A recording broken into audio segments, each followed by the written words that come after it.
I'm Mike Knoffwood, the 28-year-old businessman. I work for a pretty big and famous company in my hometown. I'm part of the sales team, and there's a business drinking party almost every night. The clients seem to really like the place I chose for the gathering, so I think it was successful. I felt a sigh of relief. My boss is whispering something to RCO. Looks like he's planning for the next place. Probably they're going to a fancy place with attractive ladies along with our client CEO. I guess these regular employees are calling it quits here. We held taxes for the harems to send them off. Our tipsy CEOs seem to be in high spirits. We made sure nothing was left behind with seniors, and then us regular employees dispersed. My colleagues were heading off to a bar, but I'm not much of a drinker. Despite the invite, I declined and decided to head home early. I wanted to enjoy my only hobby, gaming, when I got home. As I was excitedly heading home, I heard a dispute in a side alley off the main street. Normally I ignore it, but I stopped in my tracks when I heard a young woman's voice. Squinting into the dark alley, I could see a girl about college-aged and a man about my age arguing about something. The man seemed to be forcing the girl, and she was clearly uncomfortable. "Hey, stop that." She tried to keep her voice down, but it was clear she was rejecting him. The man was holding her arm, seemingly trying to forcefully take her somewhere. The girl appeared to be about the same age as my younger sister. "Hey, maybe you shouldn't be forcing her like that," I called out quietly towards the back of the alley. The man turned around and glared at me. From just one glance, I could tell he was wearing a well-tailored suit. His tie is designer-made, his leather shoes are nicely polished. He seems like a rich kid. "Back off, you're out of your league, man." Quite a mouth on him for a privileged kid. Maybe he's a rich Brad gone bad. I cynically stepped into the alley. The humidity instantly rises above the level of the main street. It's probably damp hair from the air conditioners attached to both sides of the buildings, but she seems uncomfortable, and you're acting like a thug, so I can't just ignore this. While saying that, I nonchalantly grab his hand, shielding the girl behind me. Talking circles around people is something I'm good at. "Hey Ginny, do you know this guy?" The man yells as he tries to violently grab the shoulder of the girl behind me. I shield her, making sure his hand doesn't reach her. He clicks his tongue and then attacked with a pretty heavy punch. I absolutely hate violence. I was blown to the wall of the building, hitting my back hard. I taste iron in my mouth. The man looks down at me, now slumped against the building wall. There's a vulgar grin on his face. These kinds of guys never stop at one punch. He's the type who gets excited by the violence he inflicts. Just as I try to escape, a kick to my stomach makes me groan. See, just as I thought, I nearly laugh at how well I've rated him. Just as the man clenches his fist again, the girl thrusts her smartphone screen in his face. "If you don't stop, I'm calling the police. Are you planning to make your dad clean up the mess again?" She says this with a voice so cold, it's like she's mocking him. Maybe he didn't believe she'd actually call the police, because his fist clenches tighter. Without hesitation, she starts using her smartphone. From the speakerphone, you can hear the voice of a police officer answering a 911 call. He keeps asking, "What's your emergency?" The man lowers the fist he'd raised and clicks his tongue. "Don't run, Jenny." The man says this and runs off down the alley. She ends the call only after making sure he's gone. "We should move before the police arrive." "You don't want any more trouble, right?" She grabs my arm to help me up, and then lends me her shoulder as I wobble. Her side profile is a real beauty, but with a hint of darkness, a pure yet mysterious beauty. By the time we reach a bench in a park, Away from the alley, we're both sweating. She made me sit on the bench and buys a couple of bottles of water from a vending machine. She gave me one and uses the other to dampen her handkerchief and gently wipes my face. It burns my mouth with the water she gave me, but I can still taste iron. It looks like I've cut the inside of my mouth quite a bit. We need to get you to a hospital. You're bleeding. She says this with a worried look while holding the cold handkerchief to my wounds. I'm fine. It's not as painful as it looks. Are you hurt anywhere? In my words, she opens her eyes wide in surprise, then tilting her head slightly, she looks at me in puzzlement. Did I say something strange? Just as I was about to open my mouth again, her slender hand moved swiftly. Before I knew it, my suit jacket was whisked away. Excuse me, suddenly stripped of my jacket, I was flustered. I'll get it cleaned and return it. I'm sorry, but can you please provide your contact details? She said this in a polite but firm tone. She quickly tossed over items that were in the pocket. When she found a business card holder in an inner pocket, she smiled. I'll take a business card if you don't mind. Pardon me. She promptly pulled out a card, and she tossed it over to me. She took the business card, pausing for a moment. I'll be in touch. A call from a college girl must be a nightmare. Give me your number. It seemed like I had run into a charming thief. As I told her my number, she repeated it without taking a note. She then introduced herself as Guinea Garcia. Just as I was about to say that the cleaning wasn't necessary, my phone started ringing. The caller ID prominently displayed my boss's name. The message was urgent. The CEO of a client company was drunk, and I was needed for help. Sorry, I got some work to do. I left her in the park as I rushed off. It was regrettable, but I had no choice. She watched me silently from within the park until I hailed a taxi and got in. A week later, I received a call from the charming thief during my lunch break. She must have timed it to catch me on my break. I didn't recognize the number, but I had a hunch it might be her. The cleaning is done. So when can we meet? She asked. I told her I would be free after work tomorrow. I'll send you the meeting place via text, and she hung up the call. The meeting place she texted was a restaurant I'm not familiar with. Her message sighed as a token of my appreciation. Let's have a meal. It's a restaurant picked by a college student, so it probably won't be anything too fancy. I prepared a bit of extra cash in my wallet and headed to the designated restaurant the next day. And now I'm scared. The restaurant is not for students, and I was led to a private room hidden behind a concealed door. Frozen in place, I was sitting rigidly when she arrived a little late. I'm sorry for making you wait, she apologized, bowing her head. I barely managed to respond with a weak, it's fine. She sat down on the pulled-out chair like usual and ordered the chef's recommended course. Dishes that I've never tasted before appeared, delighting both my eyes and palate. Like magic, drinks were refilled at just the right timing, and the friendly waiter helped to ease my tension. The final dessert was served in front of me, and cheese was placed before her. Being a lover of sweet things, it was the best cake I've ever had in my life. You're not having the cake? I don't like sweets, she admitted, her face darkening a bit. I used to be fine with it, she added with a smile. Taste changes, we grow, and not every girl in the world loves cake. I simply responded, shrugging it off at the time. During the meal, we had all sorts of conversations. The guy who had bothered her turned out to be her fiancé, Jenny.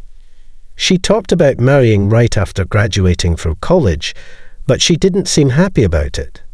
I could easily tell something was going on. Aren't you too young to be getting married already? I blurted out. Jenny merely smiled awkwardly in response to my question, not saying a word. She seemed resigned, and her smile could also be interpreted as a knowing smirk. In just 2.5 hours, I found myself wanting to know more about her. When I reached for my card to tackle the bill I was dreading, I was told it had already been paid. "It's on me as you helped me," she said with a smile, handing me my freshly cleaned jacket. As we left the restaurant, she quickly said goodbye and began to leave. "Wait, I have a proposal," I blurted out, desperately wanting to keep her from leaving. Upon being called, Christine slowly turned around. The sight of her looking straight at me was breathtakingly beautiful. "If you get married soon, let's do the things you won't be able to do once you're married," I said. She looked surprised at my words, her eyes widening. It was a bold proposal, but it was all I could think of. Jenny, who is set to marry that guy right after graduation, and clearly it wasn't a marriage she wanted, so I thought, why not enjoy her freedom until she gets married? I wanted to see her smiling, preferably by my side. "What a proposal," she said, her voice filled with a hint of disbelief. Suddenly, I felt embarrassed. When I timidly asked, "So is it a no-go?" Ginny shook her head. "Where are you taking me for our fun day out?" she asked with excitement. I was relieved to see her anticipation. "Well, let's start planning then," I said, and she nodded in agreement. And just like that, she smoothly linked her arm with mine. Thus began our little game of playing lovers. From that day, Jenny and I went on many dates in various places. There was no rule as to who should ask, but it was always me inviting and her accepting. There were a lot of things I learned from our numerous dates. She was more of a sheltered lady than I had imagined. She was too excited with the aquarium and being childish as she wanted to touch penguins. At the zoo, she fussed about wanting to take home a baby lion. During a horse riding, Jenny, an experienced rider, left me behind and ran into the forest. I remember feeling awkward when she showed up in a summer dress for the county fair. I was forced to buy a cotton candy that was 3 times the size of her face, but she remembered that she hated sweet things, which made me burst into laughter. Her persona was completely different from when we first met, and I was constantly surprised. That day, we went to a solo exhibition by a female woodcarver who specializes in animal carvings. She enjoyed sitting on a life-sized orangutan carving and playing with the kids. I found the scene somewhat heartwarming and watched while leaning against the wall. "Oh, teacher, hello." Suddenly I turned toward the sound. There was a familiar-faced boy grinning at me. "Hey, are you here with your family?" I noticed a girl holding his hand. He nodded with a hearty smile. "You're a teacher?" Out of nowhere, Jenny, who had returned, asked with curiosity. "Oh, are you the teacher's girlfriend?" "He's a boxing teacher," the boy responded clearly to Ginny's question. "In fact, I'm good at boxing, and I teach grade school kids at the gym run by an old college." Jenny stared at me in surprise, learning this new side of me she wasn't aware of. It was quite embarrassing being stared at so intently. Ginny watched the boy energetically say goodbye and run back to his parents. "You could have hid back, but you didn't," she murmured to herself. I knew she was talking about the time when we first met. "Why didn't you get back?" she asked, suddenly serious. Taken aback, I looked at Rachel. Her face was very serious. "I just don't like hitting people," I confessed. It may have sounded contradictory, but that was how I truly felt. I knew the pain of hitting someone and being hit. That's why I didn't like hitting people.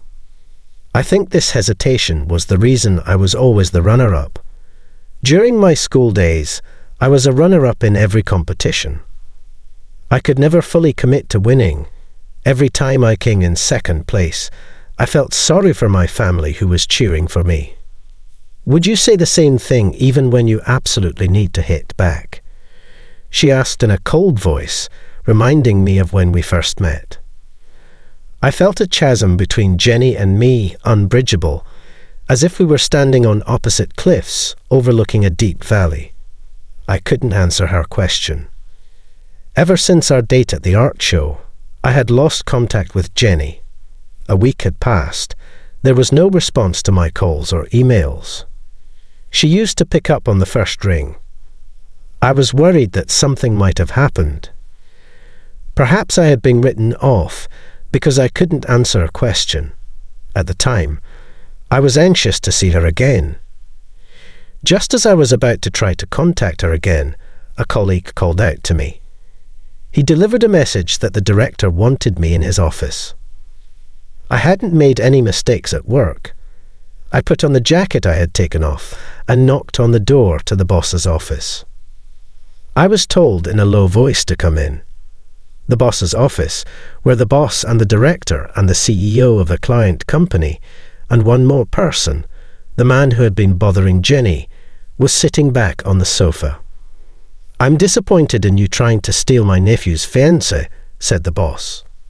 So, the man who was bothering Jenny was the boss's nephew. The client company CEO also looked stern. As I stood there dumbfounded, the boss explained, Jenny was the daughter of a client company CEO and the boss's nephew's fiancée. He emphasized that their marriage was necessary to strengthen the partnership. It seems like they were insisting on a marriage to expand their companies. I was taken aback, wondering what they were talking about. So in short, the CEO's nephew desperately wants her, and he got the company involved, right? The truth just slipped out of my mouth. I felt the temperature in the CEO's office rise dramatically. The CEO of our client company was a person of no great reputation. I heard that originally the current CEO's brother was the CEO, but he was kicked out and the current CEO took his seat. He had mistresses here and there and ran the company recklessly, or so the rumours went. That's enough. I want you to quit the company. We can't afford to keep a thief cat in the company. I'm disgusted by the CEO's ridiculous comment. Next to that CEO, the CEO of the client company is nodding deeply. He says he can't do business with a company where thief cats are present. Personal life and work are separate matters. Annoyed at the nephew grinning at me, I say to the boss, I don't want to give up on myself who has been working hard till now here. I thought this is the time to become desperate. I thought I'm fed up with giving up on Jenny and my job. I'm not interested in your opinion. This is my company, and I don't need you. The CEO points to the exit door and tells me to leave. At that moment, the door he pointed at is opened without a knock. What the hell? We're having an important conversation. The CEO immediately yells at the person who opened the door. However, the next moment, everyone in the CEO's office was stunned and couldn't move. It's been a while, Uncle. My father sends his regards, Jenny said to the CEO without a smile. The boss's nephew, my fiancé, is stunned. Was it you, Uncle, who was secretly sniffing around me, or was it my fiancé? It wasn't until Jenny told me that I realized. The CEOs found out about Jenny and my relationship because someone was sniffing around us. Probably someone in this room hired a detective and investigated, and I was caught. You're also to blame, meeting secretly with Mike. It's irresponsible behaviour while engaged. Ginny snorts at the CEO's words. It was clear that she was looking down on everyone except me. The CEO of the client company warns Jenny, don't meddle. Ginny looks at me and smiles a little. I'll handle this. When Jenny declared that to me, she threw a bundle of documents at the client company's CEO. You're fired, CEO Williams. Jenny said to CEO Williams with cold, icy eyes. CEO Williams, flustered, flips through the documents thrown at him. With each page he turns, his face turns paler. My brother is the CEO from today, Ginny informs her fiancé. Incredible. Ginny conspired with a real brother and took over their father's company, investing in her father's company from her company and gradually buying up shares behind. We'll take back my father's company. Ginny glanced at her fiancé, who was totally in shock, and thrust documents at him too. The words compensation were written. I'll claim damages for all the mental distress you've caused, Ginny informs her fiancé. Then her gaze shifted to our company's CEO. He flinches slightly. Mr. Mike, I will poach you for our company. Brace yourself. I will bring down this place too, Jenny says, her mouth the only part of her that's smiling. Her eyes are not. Is this your idea of revenge? Hearing CEO Williams's squeezing voice, a big smile appeared on Jenny's face. If you compare it with what you've done to my family, it's nothing. The real hell starts now. In truth, Jenny was CEO Williams's daughter, but his niece. Her biological father was the CEO who was ousted by Williams. Jenny's father, having lost control of the company, died from a combination of stress and overwork. Seemingly her mother, who had been part of a loving couple, died of illness not long after. Only Jenny and her brother were left. Jenny was taken in by CEO Williams, and her brother was put into a facility. It's likely CEO Williams adopted Jenny because he thought she could be a useful pawn in the future. He probably never imagined that she would turn on him. Jenny had been patiently waiting for a moment of revenge. As CEO Williams collapses in defeat, Ginny looks at him once, then extends a hand to me. Welcome to our company, Mr. Mike. Just as she had declared, Jenny set out to destroy the company. Where I had been working, the employees tremble at the sight of her relentless advance with no hesitation or doubt. I started working as a secretary to the CEO at Ginny's company. The CEO is Jenny's real brother, Mr. James. He's the same age as me. The new job was tough in many ways, but somehow I managed. The company seemed to be changing into a more pleasant workplace, freed from dictatorship. I think the brighter expressions of the employees are proof of that. I would love to say everything is going well, but there's one thing that worries me. Jenny has been avoiding me. Ever since the incident in the CEO's office, she has been actively ignoring me. Even when we pass in the hallway, she just acts as if I don't exist. Just when I'm trying to find a way to talk to her, CEO James shows up. Do you know what a Savannah cat is, Mike? Confused by the unrelated topic, I tilt my head. A Savannah cat is a breed of cat born from the crossbreeding of a serval cat and a domestic cat. It's about the size of a dog. Depending on the breed, it is necessary to register with the local government to keep one. That large, mountain lion-like cat, right? They're rare in Japan. I reply. Mr. James then asks me to somehow arrange for a Savannah kitten. As the CEO's secretary, it's not unusual to be rallied upon for personal matters as well as work. James, being the same age as me, often makes unusual requests. I thought it would cheer Kado up. She hasn't been her usual self lately, he says with a look of concern. Indeed, if I showed Jenny who demanded to keep a baby lion, a Savannah cat, she'd be ecstatic. Sure thing, Mr. James. I'm pretty indulgent towards Ginny. Understood. I'll look into it right away and prepare a cake that she would like. It's her birthday soon. When I heard cake, I was surprised. Chelsea is supposed to dislike sweets. Mr. James should know that Ginny doesn't like sweets and can't eat them right. But a cake on my words, Mr. James seemed taken aback and sat down on the spot, scratching his head. I was taken aback by his sudden strange behaviour. Holding his head, Mr. James muttered, "That girl, what a fool." Apparently, when Jenny was little, she loved cakes. When her family got together for her birthdays, she would beg her father for various types of cakes. Even when the company was taken over, her father would still buy her a cake. Then, the day after Ginny's birthday, her father collapsed and never came back. Ginny believes it's all her fault. Mr. James told me that she thinks if she endures her favourite, her father will come to see her. Mr. James never expected that even now, as a college student, she would still hold on to that wish, to take back the company, to crush the trading company that drove her father to ruin. Jenny, who coldly gets everything done, is still a young girl who just wants to see her father. When I think about how much she's sacrificed to regain happiness, I feel like tears will overflow. I promised Mr. James about the Savannah cat and pleaded with him to tell me where Jenny was. I just want to talk to her.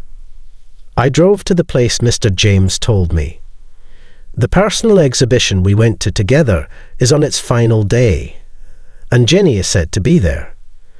In the exhibition room, filled with the excited voices of children, I find Chelsea lost in thought. She was staring at a family looking at a wooden bear, seemingly enjoying themselves. Her profile looks expressionless, yet it also seems like she could burst into tears any moment. Found her. I gently whispered and gripped her hand so she couldn't run away. Jenny, who looked back in surprise, had noticeably lost weight since I last saw her. "Why are you avoiding me?" She shudders at my question. I stopped her from trying to run away by tightly gripping her hand. With a resigned look, she relaxed and said in a small voice, "Because you hate hitting, don't you?" Ginny continued in a small voice, thinking I despised her because I hate hitting. Her voice was shaking slightly. "I hate and abhor hitting, but it depends on the time and place. I've changed my mind a bit. I spoke to Jenny as gently as possible. If it's for you, I'm sure I can handle it." Upon hearing my words, Ginny started shedding tears. She told me she feels terrible for affecting innocent employees' families by taking over companies, but she always acted tough to show that the person she resents is herself. She says she's prepared to carry all the blame and live her life. "Is there anything I can do for you?" I gently asked the crying girl. Then, in a small voice, she replied, "Stay by me like my dad. Don't disappear. Always be by my side." I wanted to hold her right away, but I restrained myself. Instead, I put a lot of strength into the hand we were holding. "Understood. I'll always be by your side, Jenny. Can you smile at me every day?" "And my question," Jenny cried and nodded many times. While watching her tears, I made a promise to myself. I will never make her cry again after today. I'd even import a Savannah cat if it's for her. Surely, she'll hug the big cat and show me a full-faced smile. The more, the merrier when it comes to family, right? As I muttered this, looking at families around us, Ginny's face turned beet red. Isn't it a bit early for that? Not at all, I think, about our way home from the art exhibition. I will buy one at a jewellery shop on the way. I was thinking about this, looking at Jenny's blushing face. Who would have thought that our meeting that day would lead to this? I had no idea back then. Now, I'm grateful to God for our encounter that day.